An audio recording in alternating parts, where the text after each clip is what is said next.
और 8 बेरहम हत्याएं, जिनका रहस्य आज 112 साल बाद भी बरकरार है। आखिर कौन था वो साया जो रात के अंधेरे में आया? आज हम 1912 के अमेरिका के एक ऐसे अनसुलझे खौफनाक कत्ल की कहानी में उतरेंगे जिसने एक पूरे शहर को हमेशा के लिए बदल कर रख दिया। विलिस्का एक्स मर्डर्स। हाँ, ये कहानी है विलिस्का एक्स मर्डर्स की। हमारे पास जो जानकारी है वो हमें उस भयानक रात की तरफ ले जाती है। हमारा मकसद सिर्फ ये जानना नहीं है कि क्या हुआ था, बल्कि ये समझना है कि एक सदी से भी ज्यादा बीत जाने के बाद भी ये मामला लोगों के जहन में इतना ताज़ा क्यों है। बिल्कुल, और ये सिर्फ एक डरावनी कहानी नहीं है। ये उस दौर की पुलिस जांच, समाज के अंदर बैठे डर और एक रहस्य कैसे बनता है, इसकी भी कहानी है। अच्छा, हमारे सामने मौजूद स्रोत हमें उस परिवार के आखिरी दिन से लेकर उस अजीबोगरीब क्राइम सीन और उन संदिग्धों तक ले जाते हैं जिन पर कभी शक की सुई घुमी थी। तो यहाँ सवाल सिर्फ ये नहीं है कि कातिल कौन था। नहीं, सवाल ये भी है कि वो कभी पकड़ा क्यों नहीं गया। तो चलिए उस दिन पर वापस चलते हैं जब सब कुछ बिल्कुल ठीक था। तारीख थी 10 जून 1912 और जगह थी विलिस्का, आयोवा। एक छोटा शांत सा शहर जहां लोग एक दूसरे को जानते थे, भरोसा करते थे और शायद ही कभी अपने दरवाजे पे ताला लगाते होंगे। बिल्कुल उसी भरोसे की दुनिया में ही जोशिया मूर का परिवार रहता था। जोशिया एक कामयाब कारोबारी थे। उनकी पत्नी सारा और उनके 4 बच्चे, 10 साल का हर्मन, 7 साल की कैथरीन, 5 साल का बॉयड और सबसे छोटा पॉल। मतलब एक पूरा खुशहाल परिवार, एक सम्मानित परिवार। उस शाम पूरा परिवार अपने चर्च में चिल्ड्रंस डे प्रोग्राम के लिए गया हुआ था। माहौल बहुत खुशनुमा था। हाँ, हमारे स्रोत बताते हैं कि बच्चों ने उस प्रोग्राम में हिस्सा लिया था, कविताएं सुनाई थी और सब लोग हंस खेल रहे थे। किसी भी छोटे शहर की एक आम शाम जैसी ही थी। और इसी आम सी शाम में एक बहुत ही छोटा और मासूम सा फैसला लिया गया। हाँ, प्रोग्राम खत्म होने के बाद जोशिया और सारा की बेटी कैथरीन ने अपनी 2 सहेलियों 12 साल की एना और 8 साल की लीना स्टिलिंगर से पूछा कि क्या वो रात में उनके घर रुक सकती हैं। और उनके माता पिता भी वहीं थे। उन्होंने खुशी खुशी इजाजत दे दी। एक ऐसा फैसला था जो किसी ने नहीं सोचा था उनका आखिरी फैसला साबित होगा। रात करीब 10 बजे पड़ोसियों ने मूर परिवार के घर की बत्तियां बुझते हुए देखी और उसके बाद सिर्फ खामोशी थी। उस दिन की इस साधारणता को समझना बहुत जरूरी है, क्योंकि यही बात इस कहानी को इतना भयानक बनाती है। सही बात है। उस दौर में इस तरह बच्चों का एक दूसरे के घर रुकना, दरवाजे खोले रखना, ये सब भरोसे की निशानी थी। लेकिन अगली सुबह तक वो भरोसा हमेशा के लिए टूटने वाला था। एक ही रात में वो पूरा शहर अपनी मासूमियत खोने वाला था। और अगली सुबह 11 जून को उस भरोसे के टूटने की शुरुआत हुई। मूर परिवार के एक पड़ोसी मैरी पैकहम को कुछ अजीब लगा। सुबह के 7 बज चुके थे लेकिन मूर के घर में कोई हलचल नहीं थी। ये अजीब था क्योंकि जोशिया सुबह जल्दी उठने वालों में से थे। घर के पर्दे कसकर बंद थे, दरवाजा भी अंदर से बंद था। उनकी चिंता बढ़ती जा रही थी।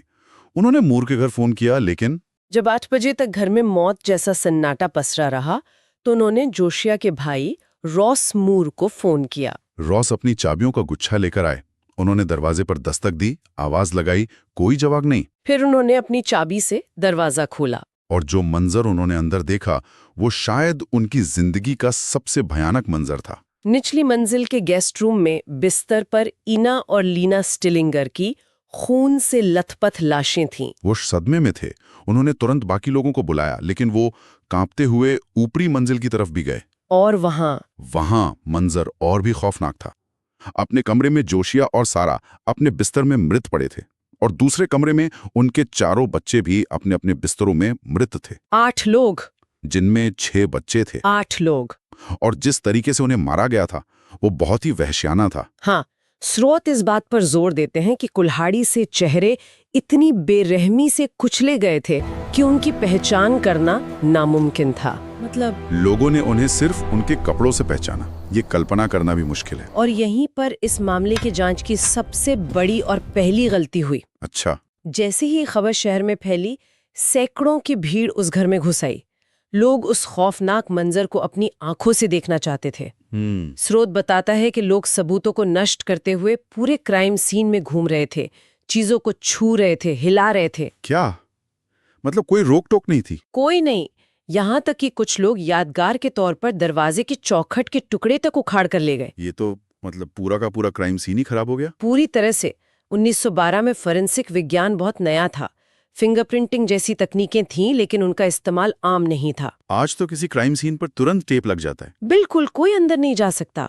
तब तो ये एक तमाशा बन गया था, और इस लापरवाही ने इस केस को शुरुआत में ही लगभग अनसुलझा बना दिया। ये सिर्फ एक भीड़ का तमाशा नहीं था, ये न्याय के रास्ते में पहली और सबसे बड़ी रुकावट थी। सही कहा। तो अगर पूरा क्राइम सीन ही खराब हो चुका था, तो क्या पुलिस को कुछ भी ऐसा मिला जो उन्हें हत्यारे तक ले जा सकता था? कोई सुराग? कुछ सुराग मिले, और वो इतने अजीब थे कि उन्होंने इस केस को और भी ज्यादा उलझा दिया। जैसे?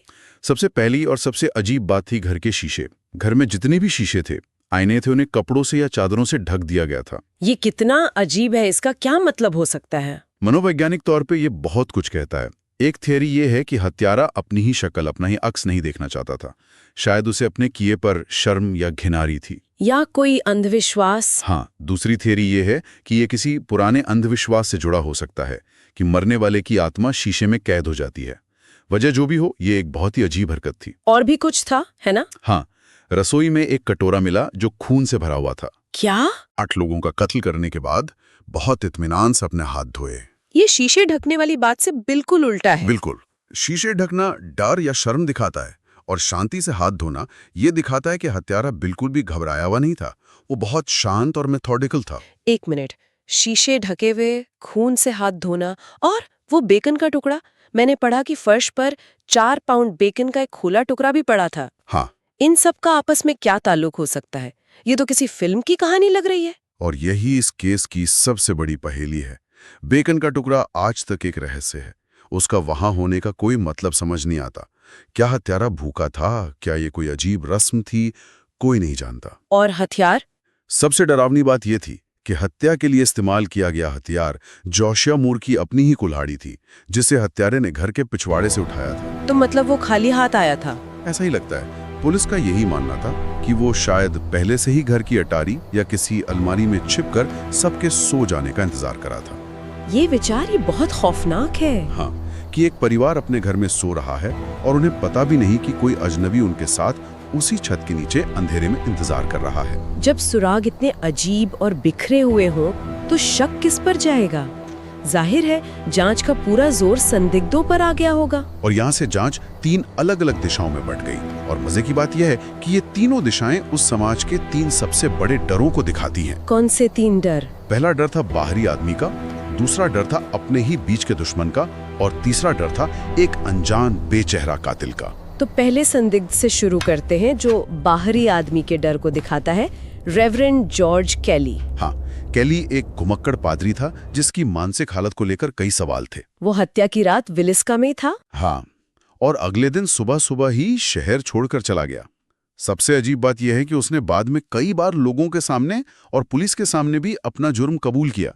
उसने कबूल किया? कई बार उसने हत्या की ऐसी ऐसी बातें बताई जो सिर्फ कातिल ही जान सकता था। तो फिर उसे सजा क्यों नहीं हुई? क्योंकि वो जितनी बार कबूल करता था उतनी ही बार अपने बयान से मुकर भी जाता था। उसका कहना था कि भगवान उससे ये सब कहलवा रहे हैं। अच्छा। उस पर 2 बार मुकदमा चला, लेकिन ज्यूरी को कभी भी उसके खिलाफ पुख्ता सबूत नहीं मिले।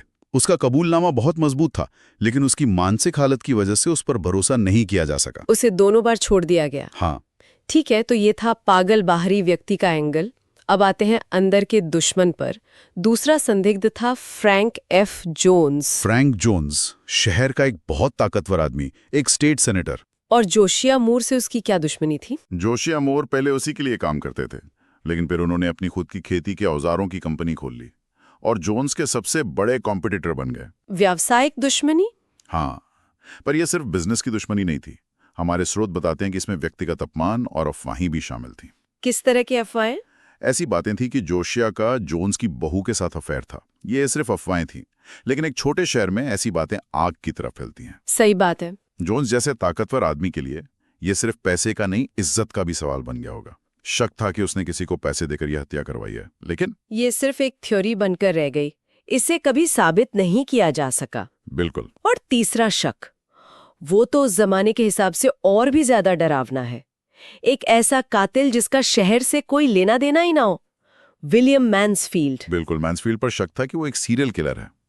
ये उस समय के लिए एक बिल्कुल नया और डरावना विचार था। अब बहुत डरावना। 1911 और 1912 के बीच अमेरिका के मिड वेस्ट में कुल्हाड़ी से इसी तरह के कई और पारिवारिक हत्याकांड हुए थे।